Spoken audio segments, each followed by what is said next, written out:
ஆசிரியர் என்பவர் ஞான தாயாக, ஞான தந்தையாக இன்று முதல் என் வாழ்வில் என்னுடைய வாழ்வை வடிவமைப்பதற்காக எனக்கு ஏற்படுத்தி கொடுத்த இந்த இயற்கைக்கு நன்றி, இந்த பிரபஞ்சத்திற்கு நன்றி. என்னை ஞானத்தில் சிறப்படைய செய்த, என் அறியாமை என்னும் இருளை மறைத்து தவிர்த்து ஞானம் என்னும் ஒளியை ஏற்றி வைத்த இந்த ஆசான்களுக்கு நன்றி, இந்த ஞான தந்தைக்கு நன்றி, ஞான தாய்க்கு நன்றி, இந்த சூழலை கொடுத்த ஒட்டுமொத்த மேனேஜ்மெண்ட்டுக்கு நன்றி சொல்லி இந்த ஒளியின் ரூபமாகவே நீங்கள் அவர்களுக்கு நன்றி செலுத்துகின்ற நேரம் இது. இப்பொழுது ஆசிரியர்கள், உங்களுடைய கைகளில் பூக்கள் உண்டு, என்னுடைய வார்த்தையில் கவனம் இருக்கு. இந்த உயிர், இந்த எதிரே இருக்கக்கூடிய இந்த உயிர் வாழ்வில் எப்பொழுதும் வாழ்வியலை கற்றுக்கொண்டு ஞானத்தை வளர்த்து கொண்டு வாழ்வில் ஏற்படுகின்ற எல்லா வினைகளையும் எதிர்த்து வாழ்வில் எல்லா வளங்களையும் பெறட்டும்.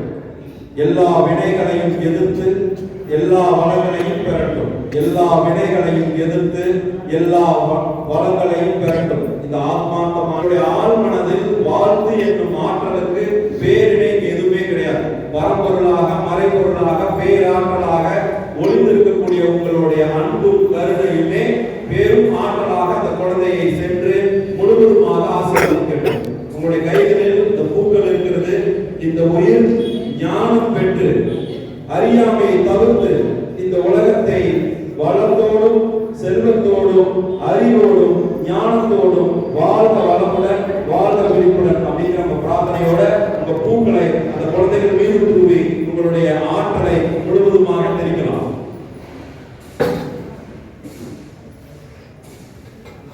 இந்த உயிர் அறியாமையை தவிர்த்து ஞானம் பெற்று வாழ்க வளமுடன், வாழ்க விழிப்புடன் உங்கள் பூக்களை முழுவதுமாக இந்த குழந்தைகள் மீது தெரிந்து உங்களுடைய ஆற்றலை முழுவதுமாக வெளிப்படுத்துகின்ற நேரம்.